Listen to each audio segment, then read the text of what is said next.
कपड़े धोने वाली बहू। शादी के पहले से ही विभा को कपड़े धोने का बड़ा शौक था। कभी नल के नीचे तो कभी तालाब के पास। अरे मेरी नीली वाली लुंगी नहीं दिख रही है। विभा की अम्मा, कहाँ रखी है लुंगी? अरे वो तो विभा ने परसों ही धोकर रखी थी आपकी अलमारी में, देखो वहीं होगी। वो ना मैंने आज धो दी, मुझे लगा कि गंदी हो गई होगी। अरे कैसे गंदी हो गई थी? उसे तो मैंने पहना भी नहीं। हे भगवान, इस लड़की के कपड़े धोने की आदत से परेशान हो गया हूँ मैं। जितना तो घर में राशन नहीं आता, उससे कहीं ज्यादा डिटर्जेंट पाउडर का खर्चा है। इसकी शादी करवा दो, शादी जाए अपने घर में ही करे काम, फिर चाहे घर के कपड़े धोने हो या पूरे गांव के। हाँ ठीक बोल रही हूँ, देखता हूँ मैं कोई लड़का। वो दिन भी आ जाता है जब विभा को देखने लड़के वाले आ जाते हैं। लड़की मुझे अच्छी लगी। होने वाली सास कहती है, बेटी अगर कुछ पूछना है तो पूछ लो।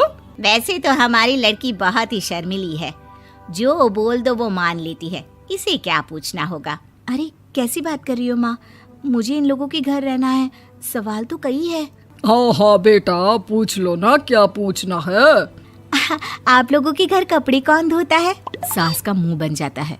देखो, अगर तुम ये कहना चाहती हो कि तुम्हें कपड़े धोने नहीं आते तो सुन लो, कपड़े मैं ही धोती हूँ, लेकिन तुम्हारे आ जाने के बाद मैं रुमाल तक नहीं धोऊंगी। अरे चुप रहना भाग्यवान, बहू बेचारी घर आई नहीं, उसे डराना शुरू कर दिया। वो क्या है ना बिटिया, अभी तक तो ये कल्लू की माँ ही धोती थी, लेकिन अब तुम्हारे पापा तो दहेज में वॉशिंग मशीन देंगे ही।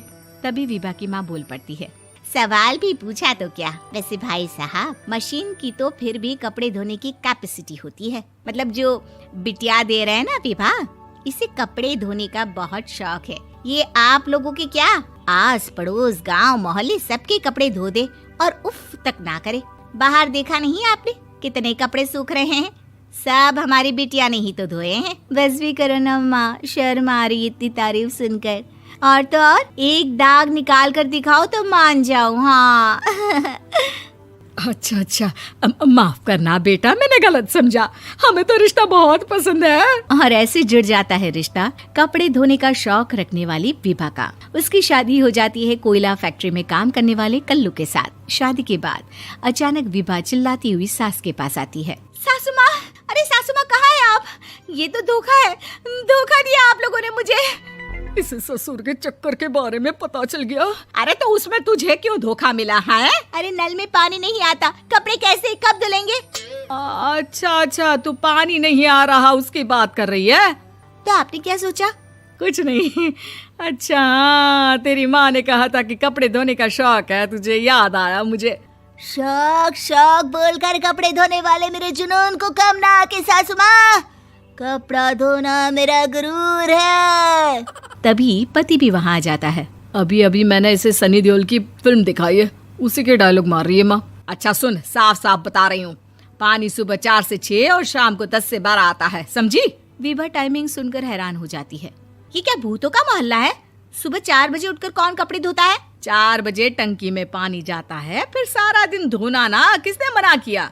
अरे कैसी बात कर रही हैं? 200 लीटर की टंकी में कितने कपड़े धो लूंगी मैं? सुबह ही उठ जाऊंगी मैं। अब क्या था, विभा सुबह 4 से लेकर रात के 12 बजे तक कपड़े ही धोती रहती। एक रोज सास पड़ोस से निकलकर कहीं जा रही होती है कि साथ वाली कहती है, हाँ कल्लू की माँ, जरा ये बताओ कि 2 साड़ी है, 2 ब्लाउज और एक पेटीकोट और एक नाड़े वाला लंबा कच्छा। हाँ तो?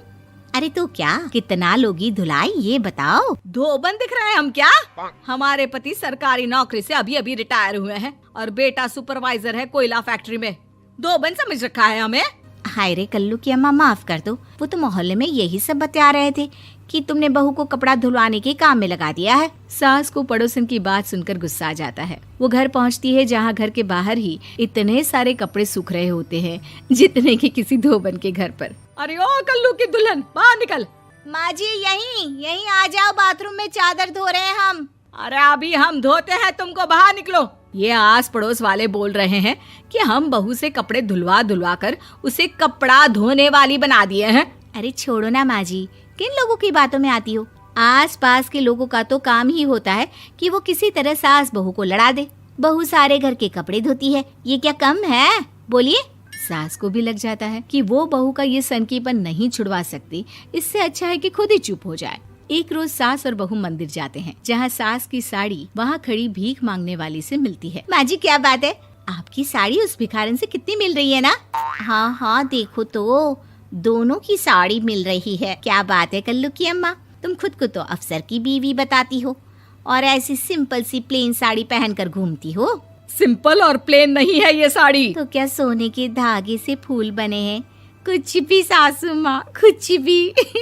हाँ बने थे इस साड़ी में सोने के धागे से फूल। मेरे पति लेकर आए थे मद्रास से स्पेशली मेरे लिए 10,000 की। ताहे भाई साहब इस भिखारन के लिए भी सेम टू सेम साड़ी लेकर आए होंगे 10,000 की। सास उस वक्त तो कुछ नहीं कहती, लेकिन बहू के साथ घर आती है और अलमारी से एल्बम निकाल कर लाती है। ये साड़ी देख रही है, ये वही साड़ी है जिसे मैंने अभी पहना था। इस साड़ी में ये जो चमकदार फूल दिख रहे हैं ना, ये सोने के धागों से काढ़े गए हैं। लेकिन तू लोकल वॉशिंग मशीन ब्रश से घिस घिस कर सारे फूलों को निकाल कर साड़ी प्लेन कर दी। मुझे माफ कर दीजिए सासू माँ। और तो और, जब मैंने तुझे तेरी गलती के लिए कुछ नहीं कहा, लेकिन तूने तो सबके सामने मेरा मजाक ही बना दिया। क्यों? बहू को समझ में आ जाता है कि अब से उसका कपड़े धोना बंद।